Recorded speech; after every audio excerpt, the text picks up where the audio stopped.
Beberapa orang senang melakukan hal-hal menyenangkan di alam, seperti naik gunung, camping, dan banyak lagi.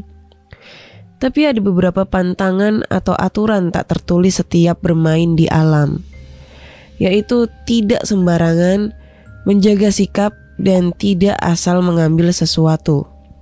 Sebenarnya itu bagus sebagai pelatihan tata krama, tapi di sisi lain ada hal tak kasat mata yang mempengaruhi. Jadi cerita berikut ini sudah cukup lama. Terjadi ketika saya masih duduk di bangku kelas 2 SMA. Kala itu libur sekolah, saya dan teman-teman berencana untuk berkunjung ke salah satu air terjun yang memang dibuka untuk tempat wisata. Meski dibuka untuk tempat wisata, air terjun ini pada saat itu masih sepi. Mungkin karena belum banyak orang tahu pada saat itu.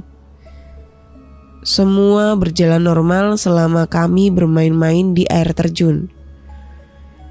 Kami berenang, mandi, ya biasalah seperti orang pada umumnya. Sampai akhirnya saya tidak sengaja menemukan sesuatu.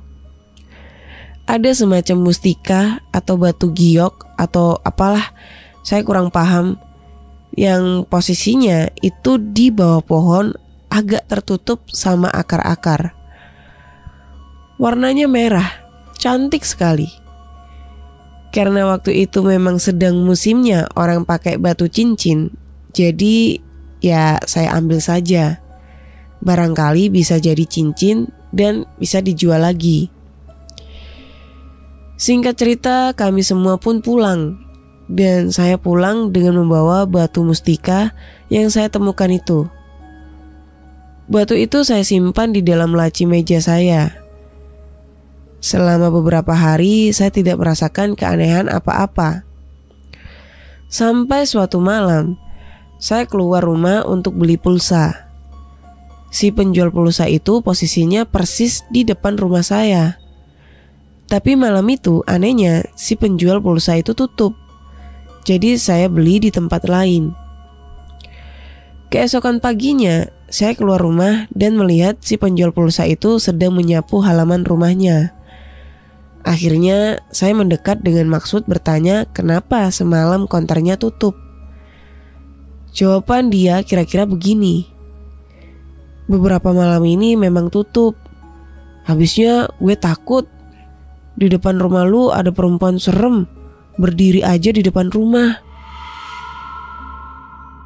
Mendengar itu saya bingung. Perempuan serem? Maksudnya apa? Awalnya saya tidak mau berpikir macam-macam.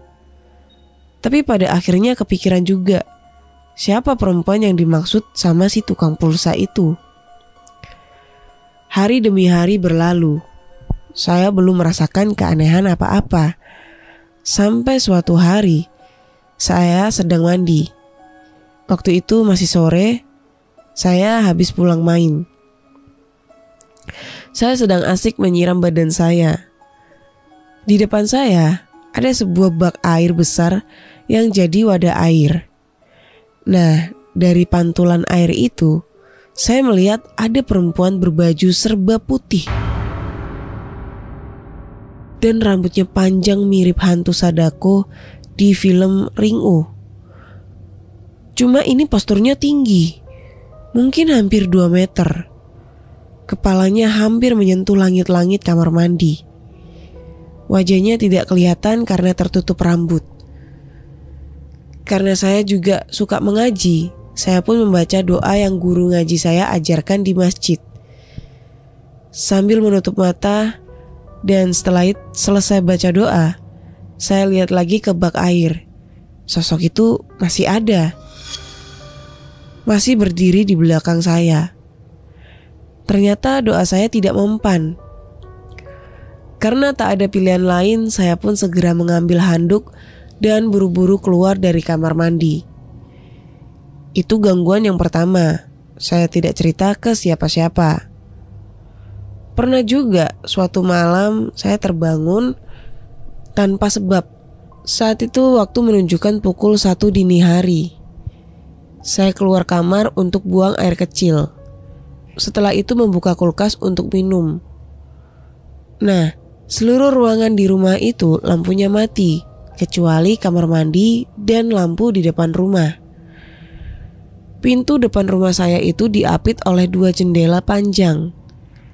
Kedua jendela panjang itu dipasang gorden karena sudah malam. Dari gorden itulah saya melihat ada bayangan.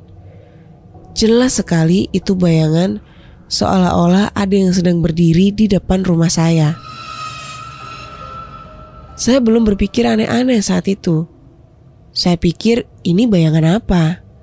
Saya tidak ada pikiran ini bayangan orang atau hantu. Yang ada di pikiran saya, ini benda apa kok ada di depan rumah saya?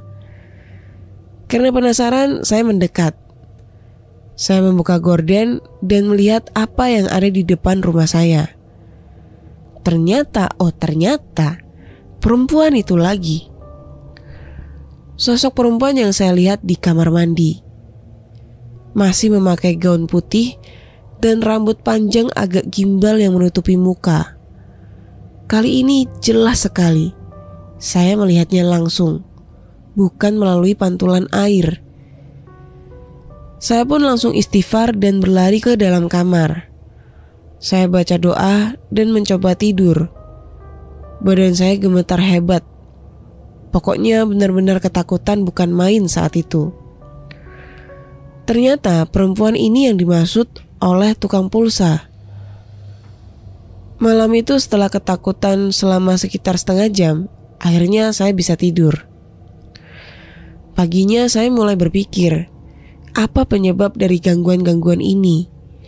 Sampai akhirnya saya terpikir oleh batu mustika yang saya temukan itu. Sejak saya bawa pulang benda itu, saya mengalami hal seperti ini. Segera saya telepon teman saya dan ceritakan semuanya. Akhirnya teman saya pun bersedia mengantar saya kembali ke air terjun itu. Hari itu juga kami sepakat untuk berangkat ke air terjun. Perjalanan lancar-lancar saja. Sesampainya di sana, saya mengembalikan mustika itu persis di tempat pertama kali saya menemukannya. Sekaligus saya juga minta maaf atas kelancangan saya. Sepulang dari air terjun, saya rajin-rajin mengaji, sholat, dan lain sebagainya dengan maksud membersihkan diri dari energi negatif yang mungkin saja masih menempel di diri saya. Tapi syukurlah setelah itu tidak ada lagi gangguan.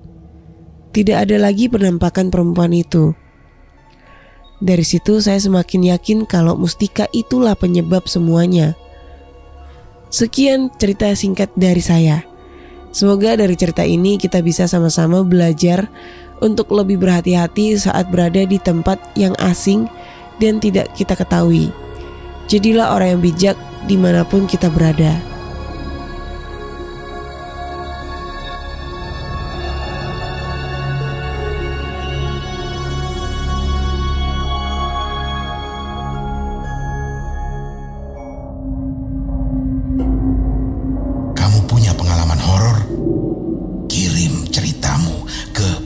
podcast.ceritahoror@gmail.com